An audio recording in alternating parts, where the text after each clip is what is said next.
आम आदमी पार्टी ने नोएडा के मीडिया क्लब में की प्रेस वार्ता। और शिक्षा मंत्री भाई मनीष सिसोदिया जी से, जो आज मुख्य अतिथि के तौर पे तिरंगा यात्रा कार्यक्रम में शामिल होने के लिए नोएडा आए हैं। 3 प्रस्तावित तिरंगा यात्रा थी। पहले आगरा में हुई, 29 तारीख को, आज नोएडा में है और 14 तारीख को अयोध्या में है। इस तिरंगा यात्रा के पीछे हमारा उद्देश्य क्या है, विस्तार से वो सारी बातें मनीष जी आपके सामने रखेंगे। धन्यवाद संजय भाई।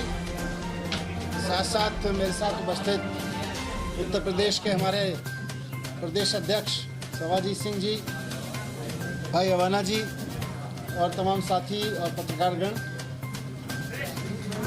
जैसा संजय सिंह जी ने कहा, उत्तर प्रदेश में आम आदमी पार्टी की तिरंगा यात्रा चल रही है। इसका पहला चरण आगरा में था, आज हम नोएडा में हैं। 14 तारीख को अयोध्या में रहेंगे और इसके बाद फिर सभी 403 विधानसभाओं में ये तिरंगा संकल्प यात्रा निकाली जाएगी। तिरंगा संकल्प यात्रा निकालने का मकसद है कि हम सब लोग आज़ादी के 75वें वर्ष में अपने तिरंगे को हाथ में लेके गांव-गांव संकल्प लें और लोगों को दिलाएं कि ये जो तिरंगा हमारी आन बान शान है, ये तिरंगा सारी दुनिया में जो हमारी पहचान है। जिस तिरंगे की आन बान शान के लिए देश के शहीदों ने, आज़ादी के लिए लड़ने वाले लोगों ने और आज़ादी के बाद भी हज़ारों शहीदों ने जिस तिरंगे की आन बान शान के लिए जान दी है, उस तिरंगे की आन बान शान में उत्तर प्रदेश की राजनीति गुस्ताखी कर रही है। उत्तर प्रदेश की राजनीति ने हमेशा इस तिरंगे की आन बान शान को चोट पहुंचाने की कोशिश की है, क्योंकि अभी प्रदेश में भारतीय जनता पार्टी की सरकार है। भारतीय जनता पार्टी की सरकार हो या उससे पहली सरकार है, लेकिन जब इस तिरंगे के नीचे खड़े लोगों को अच्छी शिक्षा देने की बारी आती है तो वो उत्तर प्रदेश के लोगों के बच्चों के मिड डे मील का पैसा भी खा जाते हैं। इसी उत्तर प्रदेश में हमने देखा कि उत्तर प्रदेश के बच्चों के लिए स्कूल के मिड डे मील का गया पैसा भारतीय जनता पार्टी के लोग खा गए। और जब आप ही के जैसा एक पत्रकार जाके ये सवाल करने लगा कि भाई जिन बच्चों को मिड डे मील मिलना चाहिए था स्कूलों में, वहाँ नून तेल रोटी क्यों मिल रही है, तो उसको 6 महीने के लिए जेल में डाल दिया जाता है। ये तिरंगे की आन बान शान को बट्टा लगता है इस बात से, जब देश के बच्चों के मिड डे मील का पैसा चोरी कर लिया जाए और इस तिरंगे के नीचे बैठे हुए लोगों को उनके बच्चों को नून तेल रोटी खिलाई जाए मिड डे मील के नाम पर, और कोई पत्रकार उसको सवाल उठाए तो उसको 6 महीने के लिए जेल भेज दिया जाए। अभी हाल ही में 3 दिन पुरानी खबर कि उत्तर प्रदेश की एक लड़की ने हॉस्पिटल हाथरस में, फिरोजाबाद में हॉस्पिटल के सामने प्रसूता लड़की ने दम तोड़ दिया सड़क पे। देश की बेटी अगर उत्तर प्रदेश की सरकार से ये अपेक्षा रखे कि मैं प्रेग्नेंट हूँ, मेरे लिए एक डिलीवरी का बेड अवेलेबल करा दो, और उसको सड़क पे दम तोड़ना पड़े, तो ये सरकार द्वारा इस तिरंगे की आन बान शान में बट्टा लगाने का काम है। बेरोजगारों की नौकरी हो या किसानों के फसलों के सही दाम हो, शहरों में छोटी छोटी चीज़ों के लिए करप्शन हो रहा है, सड़कों से लेके सब चीज़ों में। तो एक ईमानदारी की राजनीति, शिक्षा के जरिए प्रदेश को आगे बढ़ाने की राजनीति का संकल्प लेकर हम उत्तर प्रदेश के गांव-गांव में जाएंगे।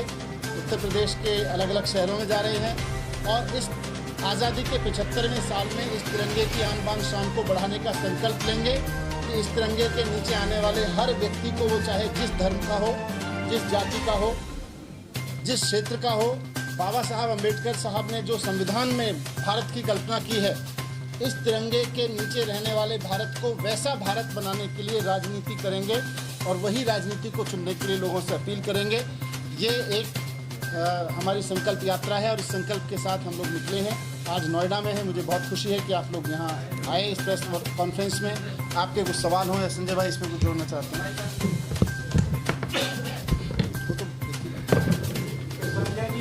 मैं पूरी बात कर लूँ। 400 3 उत्तर प्रदेश की विधानसभाओं में ये तिरंगा यात्रा आयोजित की जाएगी।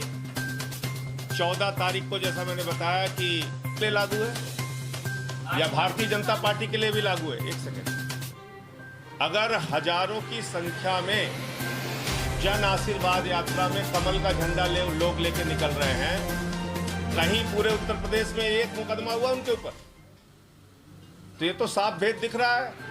तिरंगा लेके निकलना योगी राज में, ब्रिटिश राज में ये अपराध है। अच्छी बात है कि उत्तर प्रदेश सरकार को तिरंगे से डर लगता है और यही तिरंगा यात्रा ही अब इनको बताएगी कि इनके डर को और बढ़ाएगी, तिरंगे की ताकत।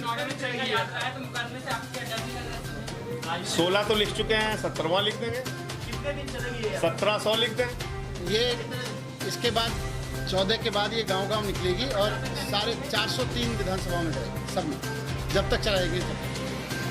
आम आदमी पार्टी ने उत्तर प्रदेश के अंदर आधिकारिक रूप से हम लोगों ने इसकी घोषणा भी की है कि 1 वर्ष तक आज़ादी के 75वें वर्षगांठ पे हम लोग अलग अलग तरह के आयोजन करेंगे। तो पहला चरण ये तिरंगा यात्रा निकालने का है 403 विधानसभाओं में, उसके बाद दूसरे भी और कार्यक्रम हम लोग आएंगे। कुछ खबरें ऐसी भी आ रही है कि आम आदमी पार्टी समाजवादी पार्टी के साथ गठबंधन कर सकती है, तो कल स्पष्ट तो कर दिया, सारे अखबारों में आ गया। 403 विधानसभाओं में आम आदमी पार्टी अकेले पूरे उत्तर प्रदेश में चुनाव लड़ेगी। मनीष जी, एक प्रश्न है, आपने कहा था कि देश की आन बान शान जो तिरंगा यात्रा है उसको लेकर यूपी सरकार गुस्ताखी कर रही है। आखिर गुस्ताखी के पीछे यूपी सरकार का क्या प्रयोजन है, क्यों ऐसा कर रही है? जाहिर सी बात है, देखिए, देश की आन बान शान देश के बच्चों को पढ़ाने से बढ़ती है, सरकारी स्कूल में पढ़ रहे हो या प्राइवेट स्कूल में पढ़ रहे हो। अब उत्तर प्रदेश सरकार तो उनके मिड डे मील का पैसा चोरी कर ले रही है, तो बच्चों के मिड डे मील का पैसा चोरी करने से, बच्चों के स्कूल की बिल्डिंग और स्कूल और किताबों का पैसा चोरी करने से तिरंगे की आन बान शान नहीं बढ़ती। तिरंगे की आन बान शान इस बात से बढ़ती है, और आज़ादी के 75वें वर्ष में तो हर हिंदुस्तानी को यह संकल्प लेना चाहिए कि हम